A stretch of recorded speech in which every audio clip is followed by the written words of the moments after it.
Perfecto, entonces vamos con nuestra segunda presentación. Adelante, por favor, tienen el tiempo. Bueno, muy buenas tardes para todos. Nosotros, Natalia Caicedo y Diego Sandoval, vamos a continuar un poco con este tema de análisis de datos en redes de flujo. A grande escala vamos a manejar una introducción, luego introducimos el problema, que es la estimación de matriz de tráfico, y luego ilustraremos este modelo con un ejemplo. Queremos iniciar con esta introducción retomando algunos de los términos que manejaron nuestros compañeros. Definimos una red de flujo como un digrafo. Estas relaciones de esta red van a estar dadas por un flujo de información. En ejemplos puede ser transporte, redes de comunicación, circuitos eléctricos. A continuación, pues manejaré un poquito más estos ejemplos. Es importante que siempre vamos a establecer un nodo origen y un nodo destino, por eso lo consideramos un grafo dirigido. La importancia o utilidad de estas redes de flujo es para predicción de los volúmenes de dichas redes. Me explico, en redes de comunicación, que es el ejemplo que vamos a ver a continuación al final, manejamos un volumen de datos en términos de bits de información que fluyen entre computadoras. Entonces aquí en los términos importantes, la red de flujo y el volumen del flujo lo vamos a definir también como el tráfico de información. Usualmente se mide como en paquetes, que es la unidad mínima de estos flujos. Bueno, iniciamos con la definición de la matriz origen-destino. Esa es la matriz Z, en la cual vamos a encontrar el volumen, es decir, la cantidad total de información que fluye en estas redes desde un vértice origen a uno destino en un periodo determinado de tiempo. También se conoce como matriz de tráfico. De hecho, es la matriz que se utiliza en la explicación que hicieron nuestros compañeros anteriormente. El problema en este caso se presenta porque no siempre es posible obtener desde los datos esta matriz y es necesario estimarla. ¿Cómo vamos a hacer esta estimación? Por medio de una matriz y un vector. El vector X está dado sobre qué pena. El vector X contiene el volumen de origen, es decir, la información total que va desde un nodo origen sin especificar hacia qué nodo se genera. Y la matriz de enrutamiento, la matriz B, nos va a decir cuáles son esas posibles flujos o posibles rutas que se van a crear entre nuestros nodos. Quiero ilustrar estos términos o estas matrices con un ejemplo, como llamamos, de juguete, sea una red de tráfico, de transporte, donde entonces nuestros nodos entenderán como estaciones o destinos a los que se quiere desplazar una persona, y los enlaces se entenderán como aquellas rutas o vías que nos van a permitir transportarnos de un lugar a otro. Entonces, ejemplo, una estación de Transmilenio, tenemos una avenida, la Caracas, la 26, y queremos llegar a un nodo destino. Las relaciones se pueden dar en las dos direcciones, por eso en este caso que tendríamos 3 nodos, tendríamos un total de 6 enlaces posibles. Como les mencionaba, entonces vamos a manejar 3 estaciones, por ende 6 posibles rutas, y nuestros flujos, lo que hacía referencia con el volumen o el tráfico de información, será la cantidad de individuos, pasajeros o personas que en determinado momento T, por ejemplo a las 7 de la mañana, la cantidad de personas que van de un portal al otro portal. Como estamos manejando entonces 3 nodos, esta matriz B se va a definir de la siguiente manera. Tenemos los 3 nodos con la función de origen y con la función de destino. Entonces, por ejemplo, en esta primera columna vamos a tener origen en la estación R con destino a esa misma estación R, es decir, un pasajero que no se movió a esa hora de esa estación. En la siguiente columna, entonces, un pasajero que fue de la estación R a la estación S. El sistema al cual le vamos a dar solución, porque finalmente lo que nosotros queremos obtener es este vector Z, en el cual va a estar condensada la información de en cierto tiempo T, cuántas personas fueron de una estación específica a otra estación. Este vector X, que es el que vamos a conocer, este es el que tenemos dado, lo que nos brinda es la información de, en ese tiempo, llámese E, cuántas personas en total salieron de la estación R, sin conocer cuál fue el destino. Por eso allí, en caso hipotético que tuviésemos tanto la información del vector X como la información del vector Z precisa, tendríamos que el vector X, qué pena, la entrada XR origen estaría dada por 1, por la entrada Z11 o ZRR, si se entiende de esa manera mejor con la notación, que fuesen 36 personas más 152 personas que fueron de R a S y 325 que fueron de R a T. En total, entonces, esta es la información que tenemos, que conocemos, serán 513 personas que salieron de la estación R. Como les menciono, en el problema de estimación no tenemos esta información puntual, es lo que deseamos conocer.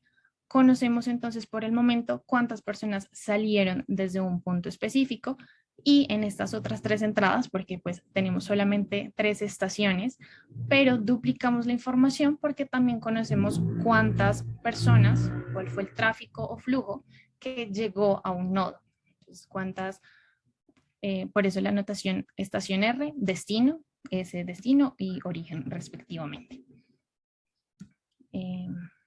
Esto sería entonces en términos generales como se vería un ejemplo de juguete de este sistema, que es el que buscamos solucionar. Repito, conocemos X, conocemos B, deseamos estimar puntualmente ese flujo en cada uno de los nodos de parejas origen-destino.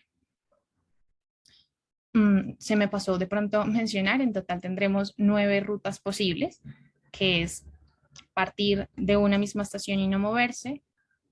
Bueno, en sí son las combinaciones posibles que tendremos entre las 3 estaciones.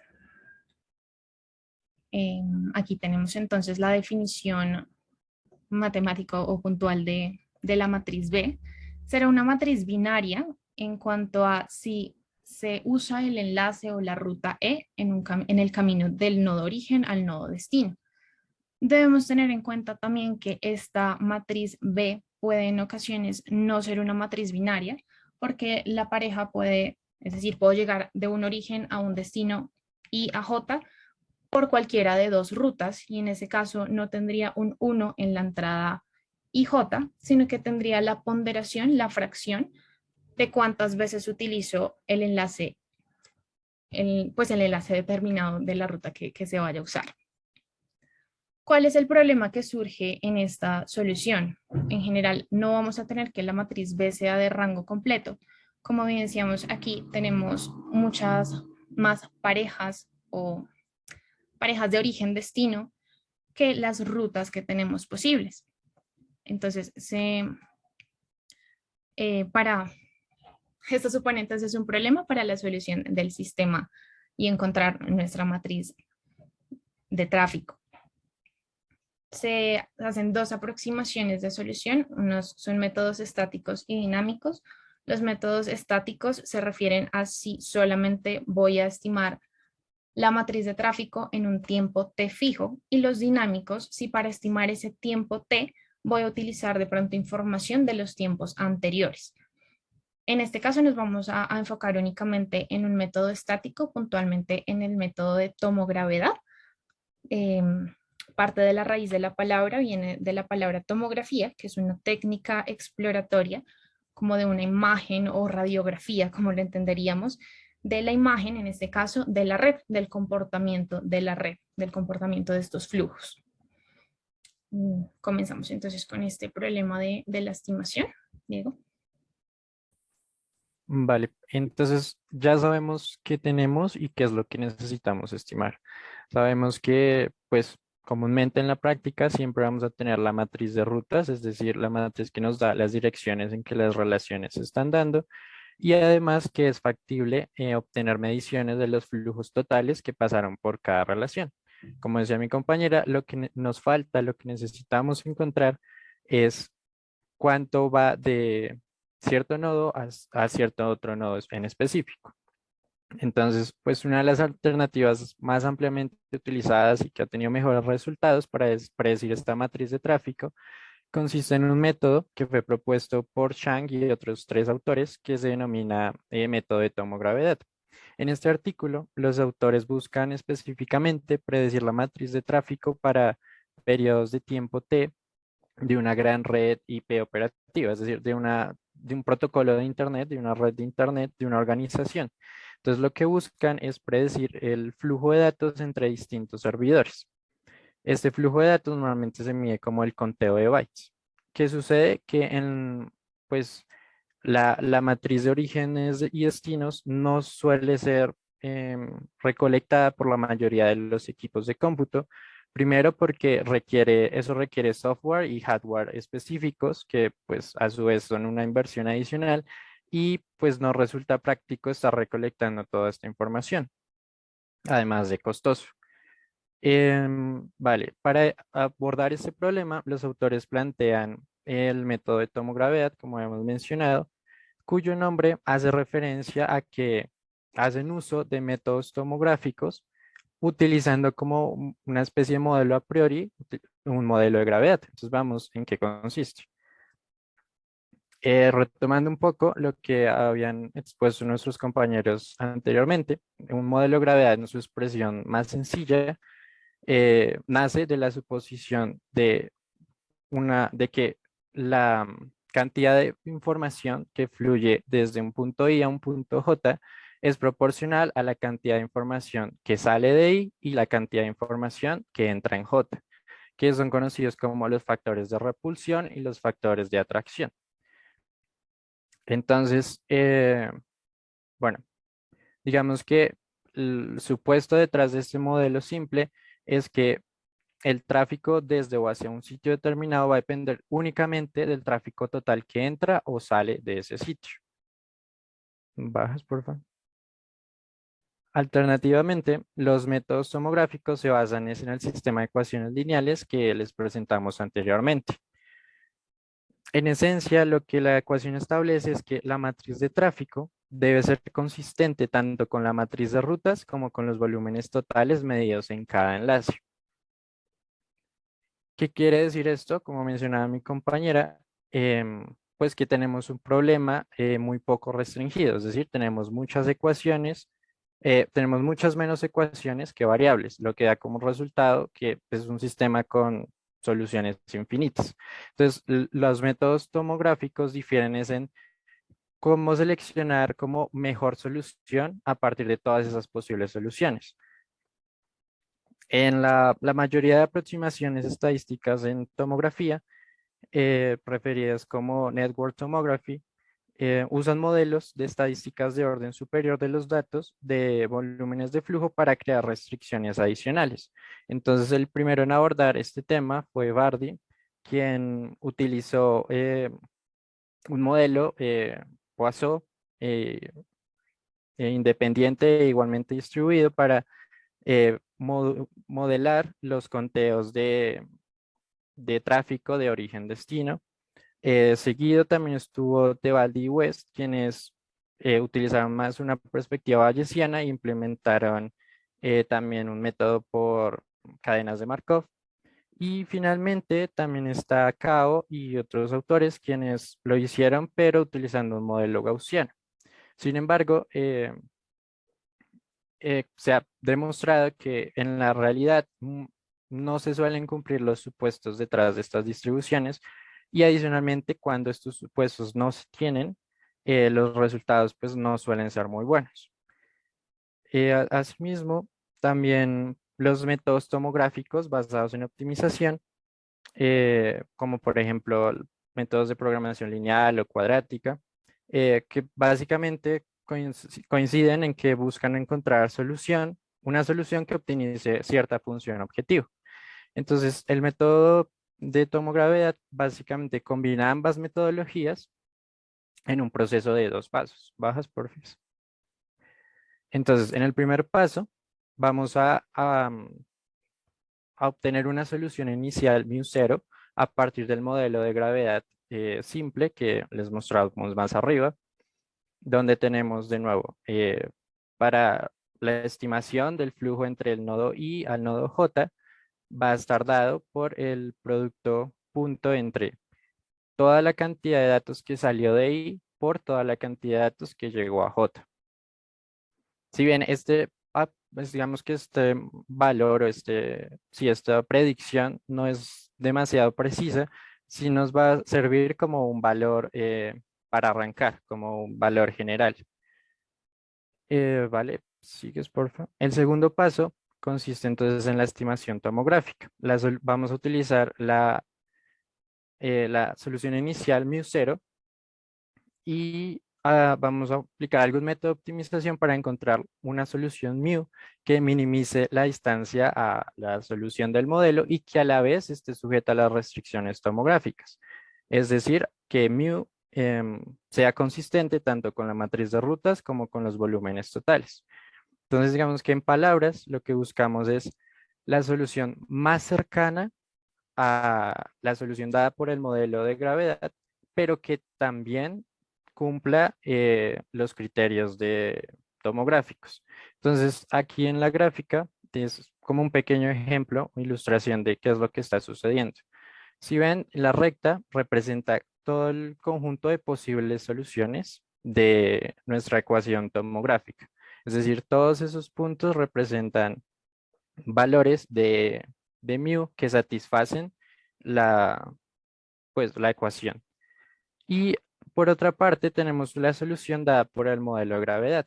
Entonces, para poder determinar cuál va a ser nuestra mejor solución de todas esas soluciones posibles, vamos a tomar, por ejemplo, la solución que está más cerca al modelo de gravedad inicial, que es lo que estamos viendo ahorita. También podemos llevar a cabo, por ejemplo, esta distancia medida no con mínimos cuadrados ordinarios, sino también ponderados. Entonces, como que la idea detrás de todo esto es básicamente que tenemos dos métodos y los mezclamos propiedades de cada uno para obtener una solución única. Vale, en este caso, entonces, pues un enfoque común es utilizar los principios de mínimos cuadrados.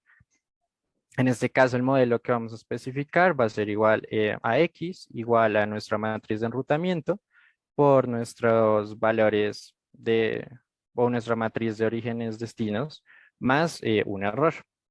Entonces, aquí tenemos que, pues en principio, lo que ustedes podrían pensar de cómo lograr, eh, sí, cómo optimizar, cómo encontrar el μ que satisfaga dicha ecuación, es a través de mínimos cuadrados ordinarios, es decir, minimizando la segunda función que ven ahí. Sin embargo, como habíamos visto antes, el número de enlaces es mucho más pequeño que el número de pares origen-destino. De hecho, mientras que el número de enlaces crece linealmente, el número de pares origen-destino crece exponencialmente. Es decir, que cuando tenemos 3 enlaces, vamos a tener 9 números de pares origen-destino, pero cuando tenemos 4 enlaces, vamos a tener 16 y así va aumentando. Por lo que, pues, este problema de mínimos cuadrados está subdeterminado, es decir, habrá un número infinito de soluciones. Entonces vamos a, como explicamos antes, a utilizar el modelo de gravedad para poder restringir las soluciones producidas por el método. Entonces, ¿cómo vamos a hacer esto? Vamos a hacerlo reemplazando el criterio de mínimos cuadrados por un criterio de mínimos cuadrados penalizados. Entonces, por un lado, tenemos un valor de la función que nos ayuda a que nuestros resultados satisfagan la ecuación tomográfica. Y por otro lado, vamos a ponderar ese valor de acuerdo a la distancia entre nuestro μ y el μ hallado por el modelo de gravedad. En este caso, esa distancia entre cada uno de los μ y el μ del modelo de gravedad va a estar medida de algún modo por la distancia de entropía relativa. Entonces, lo que hace es que esta resume qué tan similar son entre sí las dos distribuciones. Aquí también pues resulta necesario especificar que hace referencia al criterio, el valor de lambda.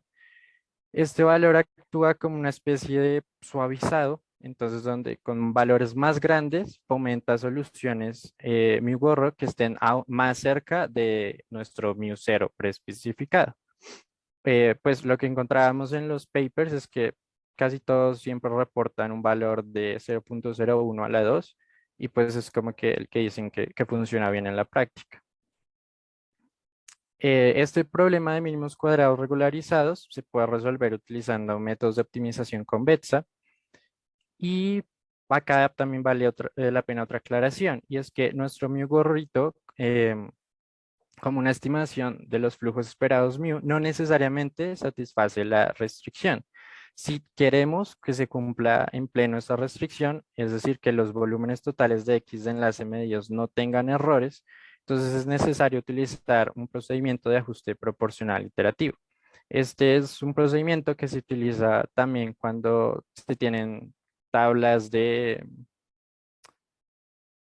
eh, bueno, digamos que, se me fue el nombre, pero tenemos como los totales marginales y queremos llenar la tabla tal que se cumplan esos totales marginales. Bajas otro poquito, por favor. Vale, entonces, pues el paquete Network Tomography implementa este método de tomogravedad con el ajuste que les menciono en la función tomogravity. Y ahora vamos a ilustrar todo esto utilizando un paquete de datos que está también en el paquete y que hace referencia a una red de computadoras de unos laboratorios. Listo, entonces efectivamente vamos a hacer este ejemplo, la ilustración. La base de datos de esta red de computadores en Bell Laboratories realmente es las medidas de volumen de tráfico en una red computacional pequeña en la cual vamos a tener 4 dispositivos. Bueno, inicialmente la red completa está compuesta por estos 4 enrutadores, perdón, 5 enrutadores, pero nos vamos a enfocar únicamente en las interacciones con el enrutador número 1. Tenemos entonces 4 dispositivos, FDDI, Switch, Local y Core, en los cuales están, pues, como les mencionaba, conectados con este enrutador. El enrutador como tal no está generando ningún tipo de flujo, es únicamente como un medio de transporte, entiéndase de esa manera, de los flujos que generan estas 4 computadoras, estos 4 dispositivos. Entonces, Diego mencionó previamente, en este caso tenemos 4 dispositivos, 4 nodos que nos van a generar 16 posibles parejas de flujos. Para este caso, el volumen, el tráfico de los datos está dado en unidades de bytes promedio y estos fueron medidos en intervalos de 5 minutos. La medición se hizo continuamente a lo largo de 24 horas. Y bueno, aquí está básicamente la descripción, lo encontramos en esta librería y tenemos una visualización un poco más amplia de la red que vamos a analizar. Nuevamente son redes que están direccionadas en ambos sentidos. El router no nos va a generar ningún tipo de flujo adicional. Se define entonces la matriz de enrutamiento. Como les expliqué con el ejemplo de juguete, aquí tenemos cuatro entradas de origen, 4 destino y, por ejemplo, la columna 7 nos va a indicar el flujo que nace desde el dispositivo local y tiene como destino el dispositivo switch. Así, con cada una de las columnas tenemos las 16 posibles interacciones.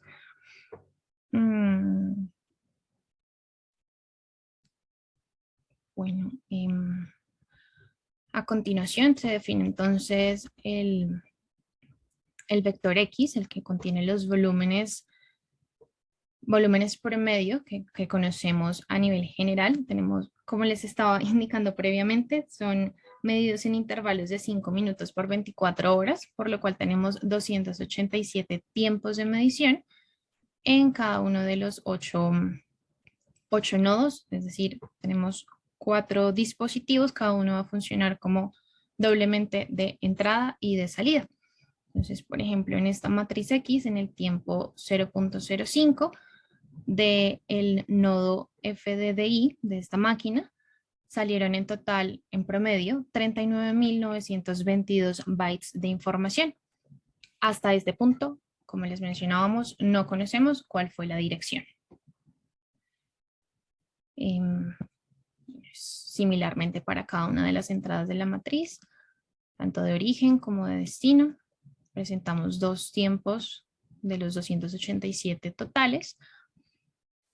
Y entonces estas interacciones nos van a generar 8 series de tiempo de tráfico de esta. A nivel de enlace hacemos referencia bien sea de entrada o de salida. Es decir, en total vamos a tener 16, 8 series de tiempo que nos representen la información de entrada de información a cada uno de estos nodos y 8 representando las de salida. Aquí, bueno, nos hacemos uso de la librería Lattice, donde tenemos pues la representación.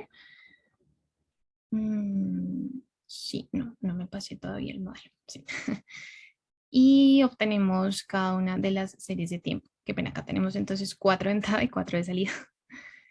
Lo que nos representa entonces, y es el objetivo del problema, la utilidad que mencionábamos al principio, es para el usuario identificar cuáles son esos picos de tiempo, cuáles son esos momentos en los que sus dispositivos pueden estar generando algún tipo de saturación por el alto flujo que estén presentando en, por ejemplo, como en la hora aproximadamente 12 del día.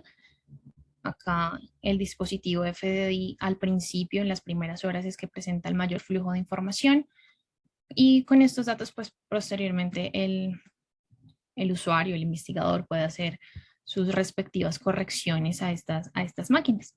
Similarmente, entonces tenemos las series de tiempo que nos representan la salida de información, es decir, estas son el flujo de ingreso de información a cada una de las máquinas y esta representa la salida de información de bytes, en este caso, en cada uno de estos dispositivos.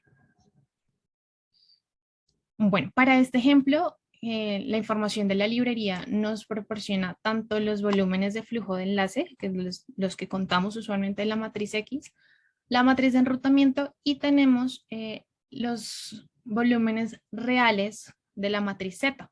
Entonces vamos a utilizar pues esta ventaja para comparar los resultados que obtengamos con la aplicación del modelo de tomogravedad con los valores reales proporcionados en la base de datos. Entonces aquí cargamos la matriz real. Nuevamente contiene entonces 16 posibles parejas de origen-salida de tráfico y los 287 tiempos.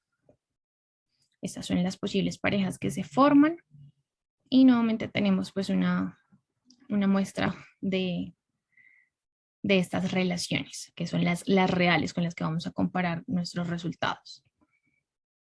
Acá entonces ingresamos a la predicción haciendo uso del paquete Network Tomography. Lo que nos va a solicitar entonces la función Tomogravity es la matriz de flujo X, nuestra matriz de enrutamiento B y el lambda, que como mencionó Diego previamente, es en literatura, se indica como oportuno utilizar el 0.01. Vamos a obtener entonces las predicciones de estas entradas de la matriz Z. Corroboramos la dimensión, coincide con la matriz real. Y esta sería pues una muestra de las primeras entradas de este vector en los diferentes tiempos, tanto de entrada como de salida. Digo, si quieres mostrar los resultados, la comparación. Dale. Entonces, como había mencionado Natalia, vamos a evaluar los resultados comparando nuestras predicciones con los datos reales. Entonces, vale. Si quieres, pasas de una vez a la gráfica. Acá es cómo se construyen las visualizaciones. Perdón, aquí le voy a dar un poquito de menos zoom para que se vea completo. Gracias. Y bueno, acá tenemos entonces la predicción de las 16 series de tiempo, es decir, de los 16 flujos entre cada par de nodos durante las 24 horas. Entonces, se pueden preguntar, pues, ¿por qué es importante obtener este tipo de información? Digamos que para un administrador de esta red, no solo es importante saber qué red está sobrecargada, sino también conocer qué es lo que está sobrecargando esta red, si hay algún otro nodo donde está proviniendo muchísima información, si son todos los servidores los que le están enviando demasiados datos a este nodo en específico y por tanto es, por ejemplo, necesario aumentar la capacidad. O también si hay algunas otras rutas que no se están utilizando tanto, entonces vale la pena como ajustar el proceso para utilizar aún mayor como toda el, digamos que los recursos que se tienen. Y pues como que solo teniendo los totales, pues no tenemos toda esta información que de verdad como que nos da la causa detrás de ese síntoma. Vale, en este caso tenemos en color azul la serie de tiempo de los datos reales y en como verde o azul más clarito el resultado de los datos predichos. Como pueden ver, pues los resultados son bastante similares a los datos reales, pese a que la serie de tiempo pues es bastante volátil y tiene un rango de valores muy alto. Eh, y bueno, creemos que como que en general se obtienen muy buenos resultados con la predicción. Adicionalmente, también queríamos mencionarles que pues en medio de que investigábamos el tema, dimos con un paper donde abordan y con otro método que los autores denominan como Tomo Kruthoff. En este paper, ellos comparan su nueva metodología con el método de tomogravedad. Pues lo que hacen básicamente es que admiten como información a priori no solo un modelo de gravedad, sino un modelo de elección y también dan cabida para cualquier otro tipo de modelos que pues como que el investigador crea que puede ser útil. Si bien como que en el paper sus resultados no son tan diferentes de los del tomogravedad, pues sí son un poco mejores. Entonces, pues eso quedará en las referencias en caso de que a alguno le interese saber del tema. Eso sería todo. Muchísimas gracias. Y pues ambos quedamos pendientes de sus preguntas, dudas.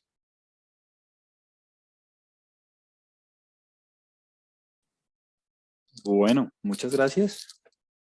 ¿Me escuchan? Sí, sí, señor. Gracias. Bueno, no dejen de compartir todavía. Dale un poquito de zoom, porfa, a como estaba antes exacto, como estaba antes de... Exacto. Antes de yo intervenir, ¿alguien tiene algunas preguntas?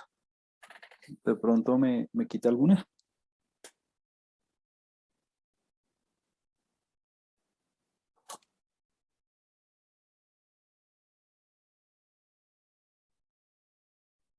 Bueno.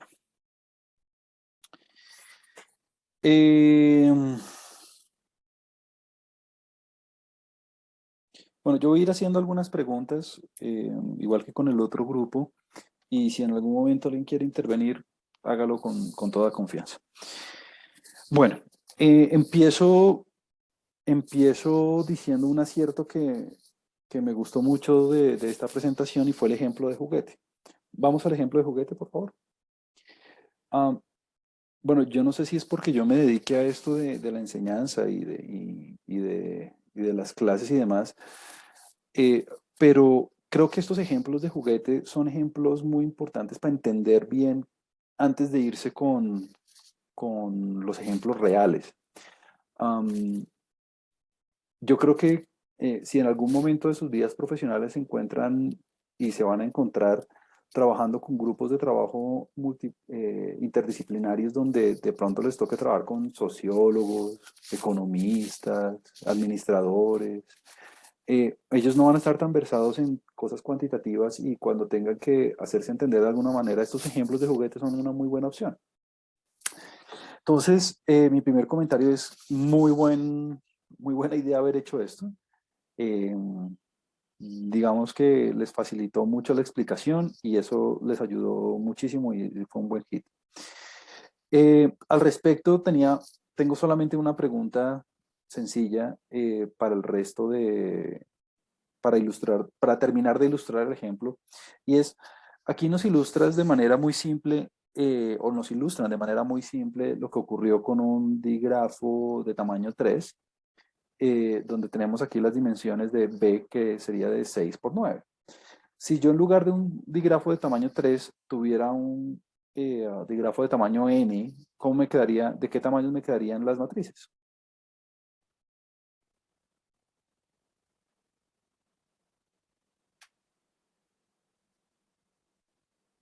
¿No escucho? Eh, Ya. Tendría, pues en filas sería 2n, Ujú, porque pues tenemos origen y salida por cada vértice. Y en ujú. columnas tendríamos n al cuadrado, porque es cada posible combinación. Súper, muy bien. Entonces, digamos que estos ejemplos de juguete le permiten a uno, eh, de alguna forma, hacer esas extrapolaciones que de forma abstracta son más difíciles de entender. Vamos a la sección 3, a la sección 2.3.2 de la presentación y démosle un poquito más de zoom.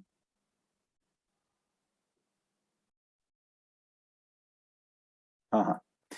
Bueno, muy bien. Bueno, aquí habría valido la pena, y de hecho a lo largo de toda la presentación, poner en algunas palabras clave como algo de negrilla o algo así. Eso hubiera facilitado un poco la presentación y como, no sé, digamos aquí la palabra clave es optimización. Entonces ahí en optimización una negrilla o alguna cosa de ese estilo. Pero mi comentario no iba a ese. Mi comentario va a, eh, por ejemplo, aquí donde tienen las normas y de hecho, después de la expresión restricciones tomográficas, veo la ecuación lineal x igual a b mu. X es un escalar, b es un escalar, mu es un escalar, ¿qué son?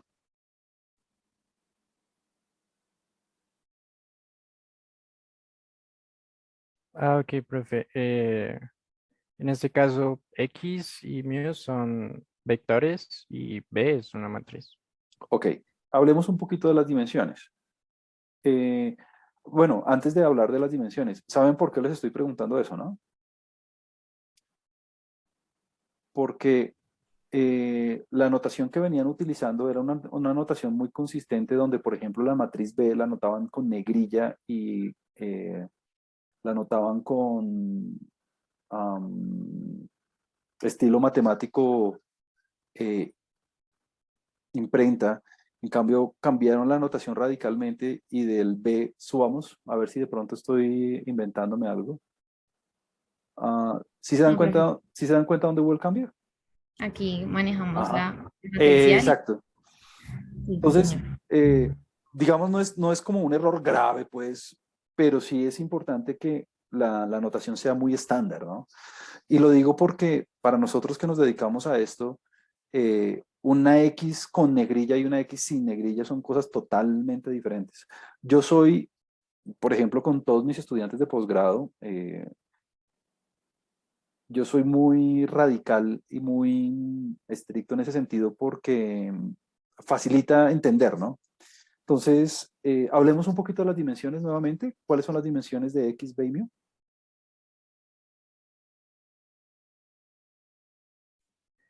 Bajas, profes. Ok. Bueno, X y mu son vectores columna. B sería una matriz. Ujú, Digamos que si X es 3 por 1, entonces B sería 6 por 9. Mu sería, no, mentira, si X es, sí, 6 por 1, B sería 6 por 9, mu sería 9 por 1. ujú, ujú, Sí, digamos que hablándolo en términos un poquito más generales, lo que mencionaba el profe, si tuviésemos n nodos, entonces X sería vector columna de tamaño 2n por 1. La matriz B, como decíamos antes, sería entonces 2n por n cuadrado. Y mu, las mismas dimensiones del vector z, que es nuestro resultado, que sería nuevamente n cuadrado por 1, vector columna. súper. En esta optimización, ¿ustedes tendrían alguna recomendación de cómo elegir el valor inicial?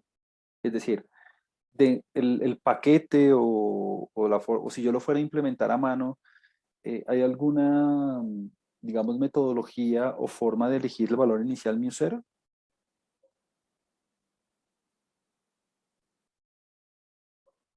¿O dónde arranco el algoritmo? ¿O cómo hago?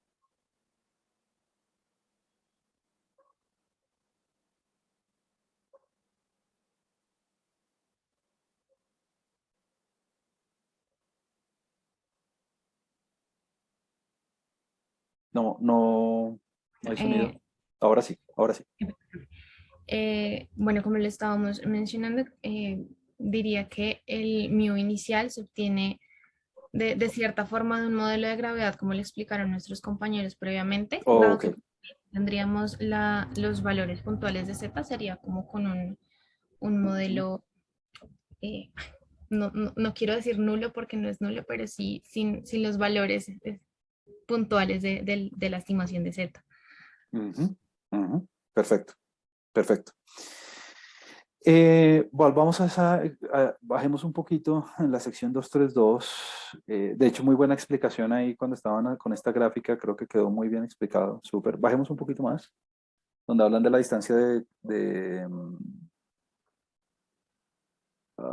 no, un poquito más abajo. Ahí. Em, ¿Por qué aparece la palabra distancia entre comillas? Dicen que esta cantidad también se conoce como la divergencia de Kullback-Leibler. ¿Por qué se pone entre comillas esa palabra distancia?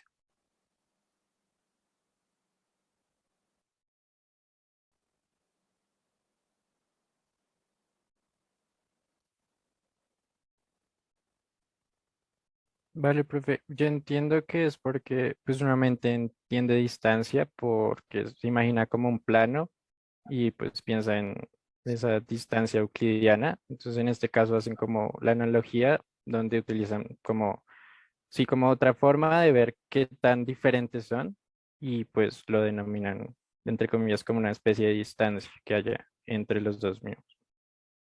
Ok. Es, la respuesta es un poco, es orientada en esa dirección y quiero hacer énfasis en esto porque la divergencia de Kullback-Leibler es muy importante en sistemas de información y en estadística bayesiana también lo es. Eh, y se pone entre comillas porque la divergencia de Kullback-Leibler en realidad no es una distancia goza de la propiedad simétrica, es decir, eh, la función evaluada entre A y B tiene que darle a uno la misma función evaluada entre B y A. Eh, entonces, esta divergencia lo que ofrece es una noción de distancia. Si yo intercambio los dos términos, no les va a dar exactamente la misma cantidad. Por eso se pone entre comillas. Y, por ejemplo, en estadística bayesiana se utiliza para ver qué tan cerca, entre comillas, porque no es una distancia, están dos distribuciones una de la otra. Lo mismo ocurre aquí conmigo. Es como una noción de qué tan cerca está un mu del otro. Esa es la razón por la cual se pone entre comillas y lo digo y lo hago explícito por esto, porque cada vez que ustedes escuchen Kullback-Leibler, ya saben, ¿no? No es una, funciona como una distancia o se interpreta como una distancia, pero en realidad no lo es. Súper. Ahí otra vez vuelvo al asunto de la notación. Fíjense que ahí otra vez sí utilizan la notación del X, beta, Z con negrillas y demás, pero bueno, digamos que eso ya lo discutimos. En las salidas, bajemos por favor el código. Bueno, la explicación aquí estuvo chévere, todo bien. Una sugerencia y estoy hoy un poquito más abajo, donde tienen los tiempos. Ajá, ahí. Hoy estaba haciendo eh, un par de cosas en Python y estaba haciendo unas listas y nada, quería simplemente setear todas las salidas a 3 cifras decimales de, antes de hacer cualquier cosa dentro del script. Y pues bueno, hacerlo en Python es muy fácil porque uno pone simplemente porcentaje de precision y al frente pone un 3 o un 2 o un 4 o lo que sea. Pero mi punto es, cuando presenten cifras, cuídense de eso, ¿no? Si ustedes van a utilizar tantas cifras, pues número uno, utilizar tantas cifras es cansón porque dificulta la lectura, pero mi punto es, utilícenlas únicamente donde valga la pena utilizarlas. Es decir, vale la pena tener el 777777778 y sobre todo también cuando hagan los informes. No sé, cuando uno le ponen un promedio de, en promedio, la densidad de la red fue de 0.15, 14, 22, 38, 1, 957, pues simplemente diga uno le pone dos o tres cifras decimales y transmite la misma idea. Entonces no es que sea un error poner todos esos decimales, simplemente es en términos de presentación, sobre todo cuando uno hace presentaciones formales o informes. Imagínese usted reportándole esto a alguien que tenga que tomar una decisión técnica muy importante en términos eh, de algo que necesite una inversión o no, que la décima cifra decimal sea un 7 o un 8, no importa mucho. Um, Tenía una pregunta en términos del código. Bajemos ahí en el látiz, porfa. Um, estaban, yo una vez hice un curso de minería de texto y estoy familiarizado con el substring, pero quería preguntar que elaboraran un poquito más acerca de por qué se tuvo que utilizar en este caso y a qué hacía referencia el 11 y el 12 y el 14 y el 15.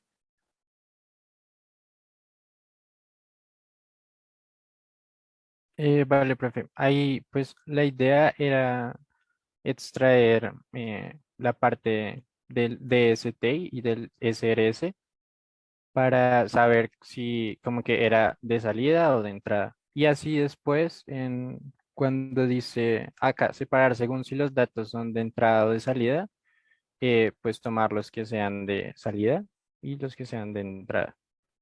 Oh, ok, ok, ok. Es para hacer la división, si entiendo bien. Exacto, profe. Ok, listo, súper. Me quedé con esa inquietud y bueno, está perfecto.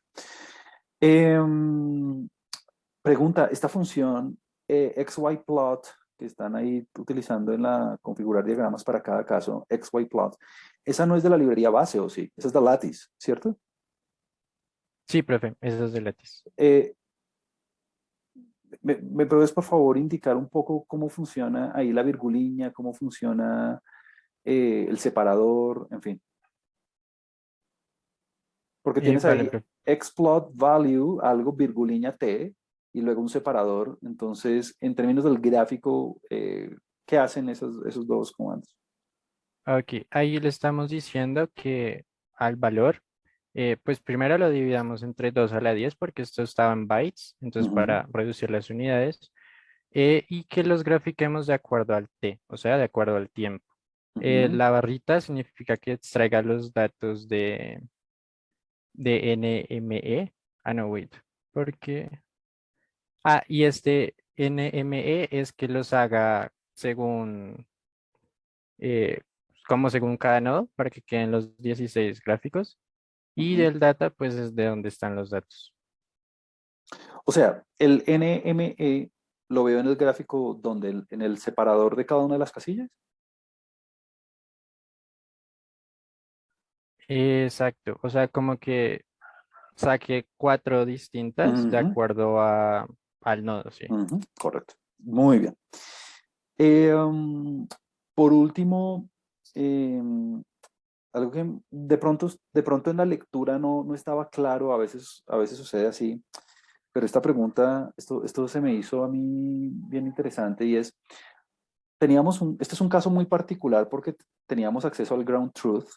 Eh, yo hago muchos trabajos en clustering y tener el ground truth para probar qué tan bueno es el clustering es una muy buena idea, pues porque con eso uno puede calcular el rand index o alguna cosa así y ver qué tan bueno es el método de uno.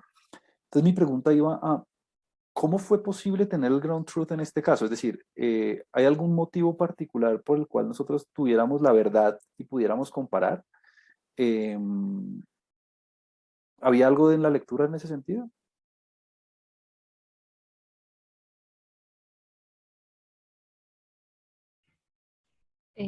Profe, pues realmente la información estaba contenida directamente en los datos y sí se especifica en el texto la disponibilidad de estos datos.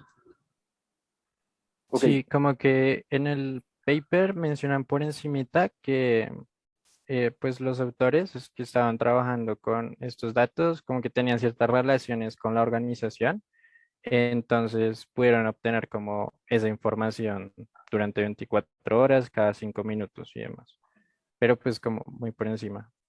ok, entiendo, eso pasa. Pero sí quedé muy curioso acerca de eso. Y por último, ya con esto no pregunto más. Ustedes hablaron de otro paper y que lo tenían en las referencias. Me interesa ver ese paper. ¿Cuál es? ¿Dónde está? Sí, ¿De qué profe, año es? en las referencias no lo tenemos citado, pero Diego, ¿recuerdas cuáles de los que tengo ahí abiertos?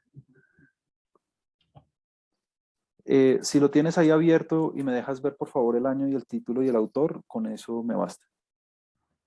Un segundo, profe, reviso porque no. Ya te lo pasé por el Zoom en el chat. Ok, aquí está. Mm, ¿De qué año es este? ¿De qué año es? Ah, ¿recuerdan de qué año es? Profe, pues la verdad tengo exactamente la misma duda, como que estuve viendo en todo el documento y en ningún lado encontré el año. Sé que por las referencias debe haber sido después del año 2000. Ok. Bueno, simplemente vale la pena. Hagamos algo. ¿Quién está manejando el computador? Yo, profe Natalia. Natalia, algo muy rápido. Hablamos Google Scholar un segundo y copiamos el título del paper y miramos el año.